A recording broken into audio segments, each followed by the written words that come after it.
Good afternoon, कैसे हैं आप लोग? मैं एनआईसीएल एओ इंटरव्यू जो मैंने दिया था उसका रिव्यू करने जा रहा हूँ। बहुत दिनों के बाद करने जा रहा हूँ बिकॉज़ बीच में टाइम नहीं मिला मेरे को।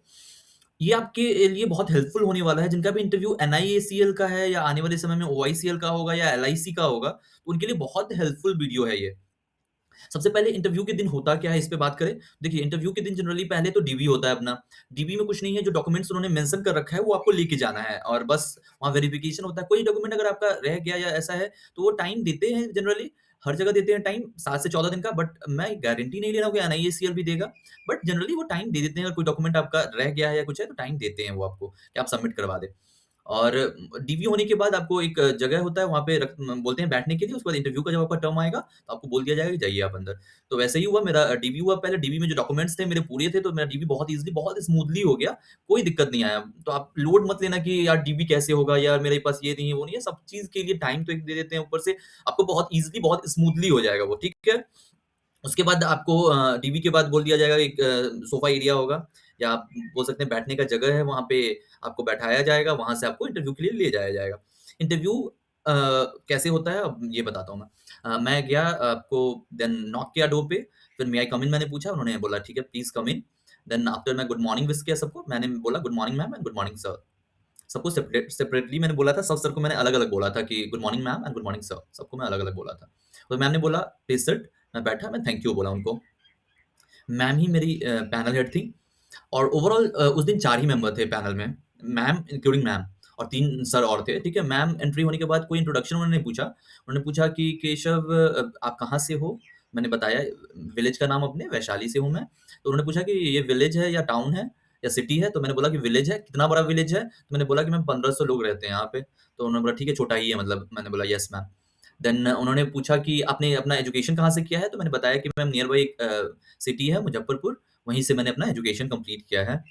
तो उन्होंने पूछा कि आप हॉस्टल में रहते थे? तो मैंने मना किया नहीं, मैं अपनी मम्मी के साथ रहता था। तो बस ये एजुकेशन के बारे में उन्होंने पूछा। देन वो इंश्योरेंस से क्वेश्चन उन्होंने पूछा कि ये बताइए कि why insurance is important for economy?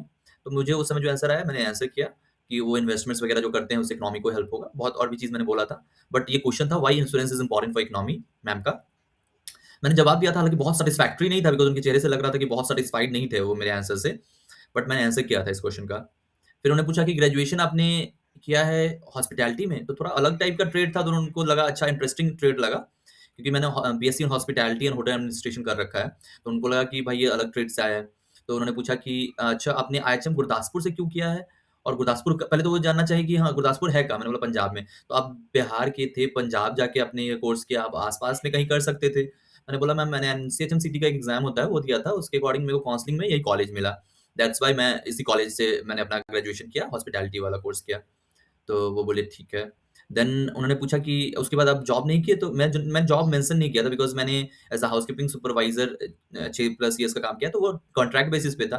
तो कोई मेरे पास लीगल डॉक्यूमेंट नहीं था कि मैं उसको मेंशन कर सकूँ, मैंने उनको बताया, तो वो सैटिस्फाइड थे उस चीज़ को लेके। फिर उन्होंने पूछा कि कहाँ-कहाँ काम किया है आपने? कितने सालों के लिए काम किया है?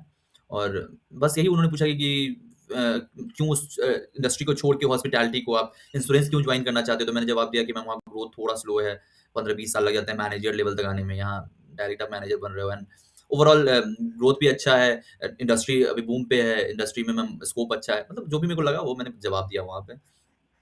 फिर मैम ने एक पूछा हॉस्पिटैलिटी से क्वेश्चन कि हॉस्पिटैलिटी का एक गोल्डन रूल है, बताओ उस गोल्डन रूल को। तो वहाँ पे एक गोल्डन रूल है कि गेस्ट इज़ ऑलवेज़ राइट, तो मैंने बता दिया वो भी। ये सब मेरे जनरली उन्होंने जो मेरा एक्सपीरियंस और जो मेरा एजुकेशन था ना, उससे मिला के ही क्वेश्चन किया। बहुत अलग हट के कुछ ऐसा इंश्योरेंस में घुस के क्वेश्चन नहीं किया। एक इंश्योरेंस से क्वेश्चन क्या था कि इंश्योरेंस क्यों इम्पोर्टेंट है इकोनॉमिकली, ये क्वेश्चन था बस, और कुछ नहीं उन्होंने पूछा मेरे से ऐसा। सिर्फ़ ये कि आपने एजुकेशन क्या किया है और आपका एक्सपीरियंस क्या है और कैसे मतलब हेल्पफुल है, मतलब इस टाइप से ही क्वेश्चन किया। उन्होंने पास कर दिया, एक बगल में सर थे, उनको पास कर दिया। सर ने मेरे से पूछा, ये भी मेरे कोर्स से ही क्वेश्चन था, what is difference between hotel and motel? तो वो मैंने बताया। फिर उन्होंने पूछा लार्जेस्ट होटल चेन कौन है by room in the world? वो मेरे को उस समय याद था, लेकिन मतलब नहीं होता कि याद नहीं आ रहा है, तो मेरे को याद नहीं आ रहा था, मैंने सॉरी सर मेरे को भी याद नहीं आ रहा है करके मैंने बताया। फिर उन्होंने बोला कि आप बोल रहे थे, मेरे से पूछा कि वैशाली की हिस्ट्री के बारे में बताओ। तो मैंने बताया कि महावीर, लॉर्ड महावीर या महावीर भगवान का वहाँ जन्म हुआ है। तो उन्होंने बोला कि मैं राजगीर गया था, तो राजगीर में बोलते हैं वहाँ जन्म हुआ है। तो फिर मैंने उसको जस्टिफाई किया कि sir according to me and villagers and according to Google and all, the birth place of lord Mahavir is in Vaishali. तो वो बोले कि आप वहाँ से हो, आप बेटर जानते होगे, आप सही होगे। ऐसा करके वो मतलब उस क्वेश्चन को वहीं खत्म कर दिया डिस्कशन को उन्होंने। उन्होंने फिर एक अगले सर को पास कर दिया। उन्होंने मेरे से 2 क्वेश्चन हालाँकि पूछा था, बट मुझे 1 क्वेश्चन याद है अभी। आप ये बताओ कि आपका एक्सपीरियंस जो है वो हमारे लिए कैसे इम्पोर्टेंट होगा? इसका जवाब दिया था। एक और क्वेश्चन उन्होंने पूछा था, मेरे को एग्ज़ैक्ट याद नहीं है, इसलिए मैं गलत वो नहीं देना चाहता आपको। मेरे को बस यही याद है कि आपका एक्सपीरियंस हमारे लिए कैसे इम्पोर्टेंट है वो बता दो। फिर उन्होंने पास कर दिया थर्ड सर को, वो नॉर्थ ईस्ट के थे। और ओवरऑल जो कन्वर्सेशन है, ये भी डाउट रहता है लोगों को कि कन्वर्सेशन हिंदी में करें या इंग्लिश में करें। देखिए, आप जिसमें कंफर्टेबल है ना, उसी में कन्वर्सेशन आप करो, कोई दिक्कत नहीं है। इंग्लिश, हिंदी कोई मैटर नहीं करता है। आप अपनी बात को अगर सही से रख पा रहे हो इंग्लिश में, तो इंग्लिश में करना आप। आप अपनी बात को हिंदी में रख पा रहे हो, तो हिंदी में करना। कोई दिक्कत नहीं है कि हाँ, हिंदी में करूँ, इंग्लिश में करूँ, ऐसा कोई प्रॉब्लम नहीं होता है, ठीक है? कन्वर्सेशन हमेशा उसी लैंग्वेज में करना है जिसमें आप कंफर्टेबल हो।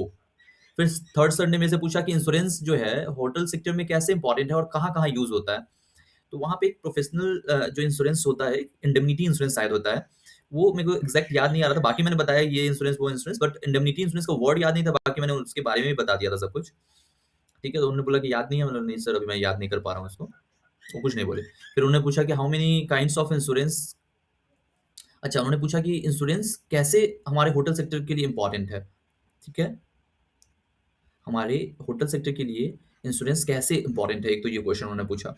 फिर फिर मतलब वो होटल से रिलेटेड ही क्वेश्चन उन्होंने पूछा, बिकॉज़ मेरा एक्सपीरियंस होटल में था और मैंने कोर्स होटल में कर रखा था, मतलब होटल मैनेजमेंट कर रखा था।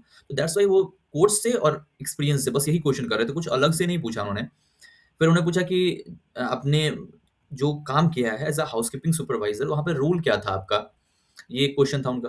फिर एक लास्ट में उन्होंने जोक मारा था कि एक बहुत अच्छा जोक चलता है, होटल, मोटल और यूएसए में क्या चलता है? तो मेरे को उस समय याद नहीं आ रहा था, वहाँ पोर्टल बोलते हैं पटेल को।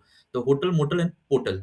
होटल्स का होटल्स काफ़ी है वहाँ पे, दैट्स व्हाई ही वांट कि हाँ, क्या बोलते हैं? बट मेरे को नहीं याद था, तो मैंने मना कर दिया, सर मैं अभी नहीं याद कर पा रहा हूँ। तो फिर ये जोक मार के वो हँसने लगे।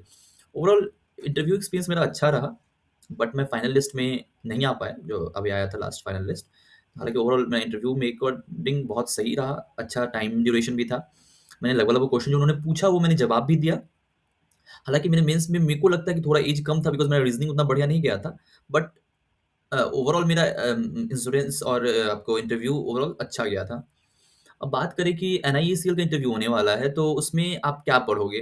देखिए, आपने जिस सब्जेक्ट से अपने ग्रेजुएशन किया है, अगर आप जनरलिस्ट हो तो, अगर आप स्पेशलिस्ट हो, तो जिस भी कोर्स से आपने फ़ील किया है, उसके बारे में आप देख लेना। अगर रिस्क मैनेजर से किया है, तो रिस्क इंजीनियर से किया है, तो रिस्क इंजीनियर का आप पढ़ लो। जिससे भी आपने किया है स्पेशलिस्ट में, उसका आप पढ़ के जाना और साथ में अपना ग्रेजुएशन अच्छे से देख के जाना। अगर कोई एक्सपीरियंस है आपको, तो उसको भी अच्छे से देख के जाना, ताकि क्वेश्चन्स इसी से बनेगा। बहुत डीप इंश्योरेंस पढ़ने की ज़रूरत मेरे को नहीं लगती है, बट ऐसा भी नहीं है कि बेसिक्स भी आप ना करके जाओ। बेसिक्स तो करके जाना ही जाना है, तो करके जाना। All the best for the NIACL interview. Thank you.